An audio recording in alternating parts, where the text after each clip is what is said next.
পাঁচ ওয়াক্ত নামাজের সুন্নাহ সম্মত কেরাত কোনগুলো, সেখান থেকে 2-3 আয়াত তেলাওয়াত করে নামাজ আদায় করলে কি সুন্নাহ সম্মত কেরাত হয়েছে বলে বিবেচিত হবে? খুবই দরকারি একটি প্রশ্ন। প্রিয় দর্শক, এই প্রশ্ন উত্তরে বলতে চাই, 5 ওয়াক্ত সালাতে আমরা সূরা ফাতিহার পরে যে সূরা মিলাবো বা কেরাত পড়বো, সেটা নবী আলাইহিস সালামের সুন্নাহ অনুযায়ী হওয়া দরকার। তিনি কোন মাপের সূরা তেলাওয়াত করতেন, কতটুকু তেলাওয়াত করতেন? উত্তর হলো, ফজরের সালাতে তিনি সাধারণত তেওয়ালে মুফাসসাল, হাদিসের ভাষায় মুসনাদ আহমদে বর্ণিত হয়েছে যে তেওয়ালে মুফাসসাল অর্থাৎ একটু দীর্ঘ সূরাগুলো তিনি তেলাওয়াত করতেন ফজরের সালাতে, এবং যোহরের সালাতেও তাই। তবে যোহরের সালাতে কখনো কখনো মধ্যম আয়তনের যে সূরাগুলো আছে সেগুলো তেলাওয়াত করতেন, সেটাকে আওসাতে মুফাসসাল বলা হয়েছে হাদিসের ভাষায়।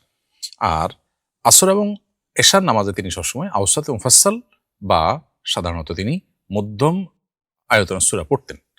আর মাগরিবের নামাজে সবচেয়ে ছোট মাপের সূরাগুলো তিনি তেলাওয়াত করতেন, যেটাকে কিসার মুফাসসাল বলা হয়। তাহলে যোহর এবং আসরে তেওয়াল মুফাসসাল বা সবচেয়ে দীর্ঘ সূরাগুলো, আর আসর এবং এশায় সবচেয়ে মধ্যম ধরনের সূরাগুলো, এবং মাগরিবের নামাজে সবচেয়ে ছোট সূরা পড়াটাই হলো সুন্নাহ। তবে যোহর নামাজে কখনো কখনো মধ্যম মাপের সূরাটাও পড়া যেতে পারে। এগুলো সাধারণ অবস্থায়। কখনো কখনো এই নিয়মের ব্যত্যয় করে অন্য যে কোনো জায়গা থেকে যে কোনো পরিমাণ তিনি পড়েছেন সেটাও সাব্যস্ত হয়েছে। তবে সচরাচর এবং বেশিরভাগ সময় এটা মেনটেন করা উত্তম বা ভালো। এখন তেওয়াল মুফাসসালের সংজ্ঞাটা কি?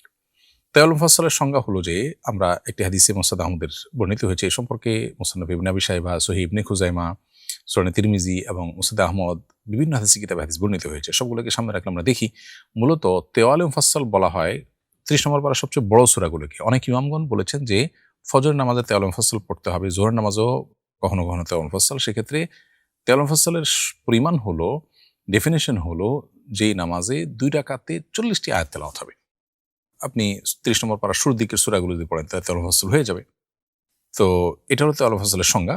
মুসনাদ আহমদের একটি বর্ণনা পাওয়া যায়, যেই বর্ণনা নবী করিম সাল্লাল্লাহু আলাইহি ওয়াসাল্লাম যোহরের নামাজে সূরায়ে বুরুজ, সূরায়ে ওয়াল-লাইল, তারপরে সূরায়ে ওয়াত-তারিক, সূরায়ে গাশিয়া এগুলো পড়েছেন, সাব্যস্ত হয়েছে। এগুলো হলো মধ্যম স্তরের সূরা তেওয়াল মুফাসসাল।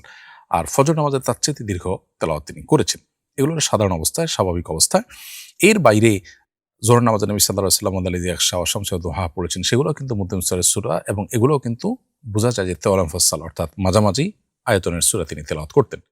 আবার কখনো কখনো দীর্ঘ আয়তনের সূরা তেলাওয়াত করেছেন, সেটিও প্রমাণিত হয়। সো ইবনে খিজামার হাদিসে বর্ণিত হয়েছে যে নবী করিম সাল্লাল্লাহু আলাইহি ওয়াসাল্লাম যোহর এবং আসরে মধ্যম মাপের সূরা ওয়াল-লাইলি ইয়াগশা ওয়াশ-শামসি ওয়াদ-দুহা এগুলো পড়লেও ফজর নামাজে তার চেয়ে দীর্ঘ সূরা পড়তেন।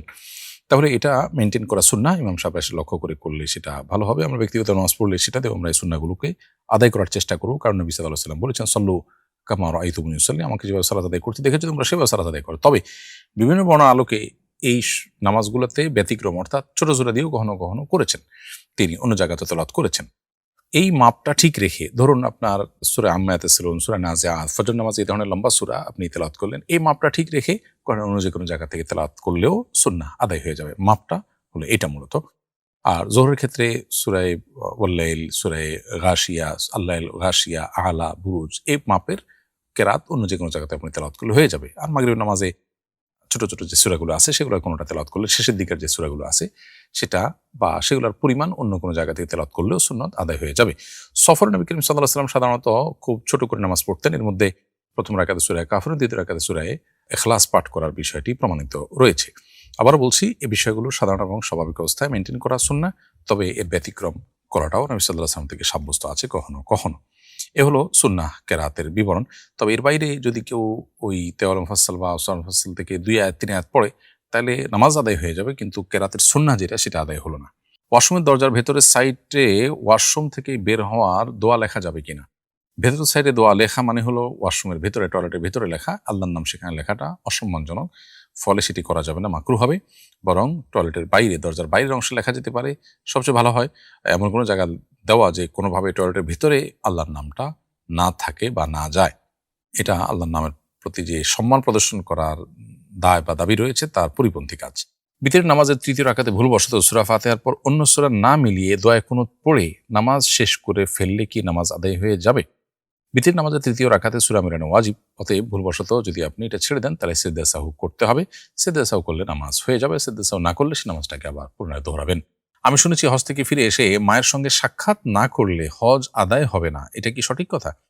না, এরকম কোনো কথা নেই। হজের ফরজ, ওয়াজিব, সুন্নত আমলগুলো যথাযথভাবে করে থাকলে আপনার হজ হয়ে গেছে। আশা করি যে আল্লাহ তাআলা হজ কবুল করবেন। কবুল হজ হওয়ার জন্য মায়ের সঙ্গে সাক্ষাৎ করা জরুরি না। তবে হ্যাঁ, মায়ের সঙ্গে সদাচরণ করা সর্বাবস্থায় ফরজ, সেটা হজ করার পরে হোক, আগে হোক। সাক্ষাৎ যদি দীর্ঘদিন না করে থাকেন তাহলে সাক্ষাৎ এমনিতেই আপনার করা দরকার, সেটা ভিন্ন বিষয়। আমরা কয়েকজন বন্ধু একটি ভবনের ৬ তলায় থাকি। দৈনিক ৫ ওয়াক্ত নামাজ সিঁড়ি ভেঙে মসজিদে গিয়ে আদায় করা কঠিন হয়ে যায়। অলসতাও লাগে। এক্ষেত্রে আমাদের কয়েকজনের নিয়মিত বাসায় জামাত করা যাবে কিনা? যদি মসজিদ অনেক দূরে হয় এবং আপনার অনেক উপরে থাকেন, সিঁড়ি দিয়ে আসা যাওয়া কঠিন হয়, তাহলে সেক্ষেত্রে আপনারা নিজেরা জামাতের কোনো ব্যবস্থা বিল্ডিংয়ে করতে পারেন।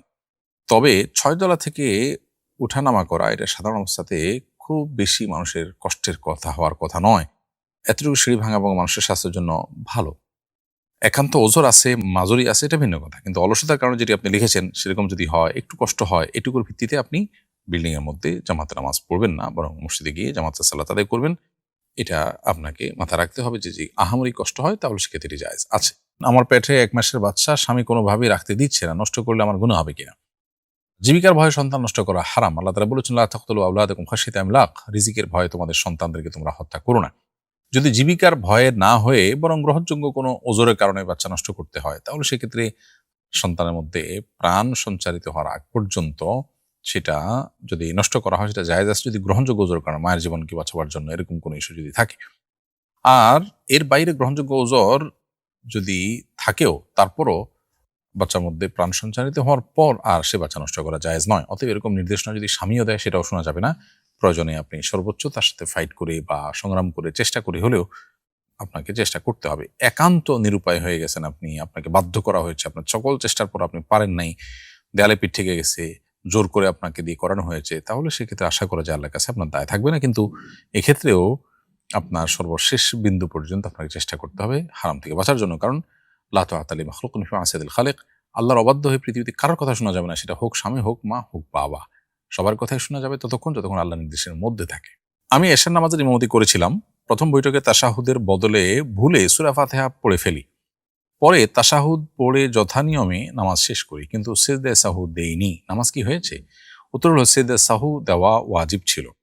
বিশুদ্ধ মত অনুসারে ওয়াক্ত পার হলেও এই নামাজ আপনাকে দোহরাতে হবে, পরে আবার পড়ে দিতে হবে, যদি ওয়াক্ত যেয়ে থাকে তারপরেও। গরুর দুধ মানুষ খেলে এতে কি গরুর বাছুরের হক নষ্ট হয়?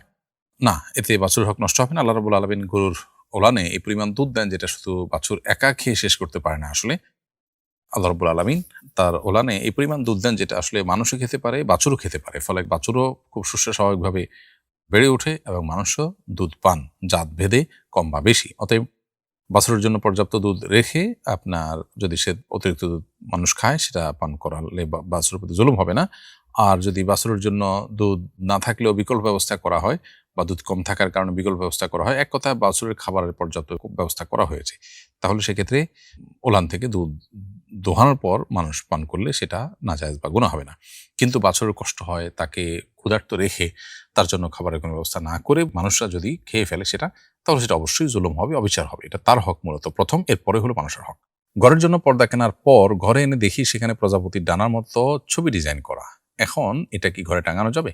প্রজাপতির পূর্ণাঙ্গ এবং স্পষ্ট ছবি যদি থাকে সেটা আপনি ঘরে টানাবেন না। আর যদি অস্পষ্ট থাকে এবং পুরোপুরি প্রত্যেকটা অঙ্গ প্রত্যঙ্গ ক্লিয়ার, আপনার স্পষ্ট বোঝা না যায়, জাস্ট ডামি বোঝা যায়, তাহলে সেক্ষেত্রে সেটা জায়েজ হতে পারে।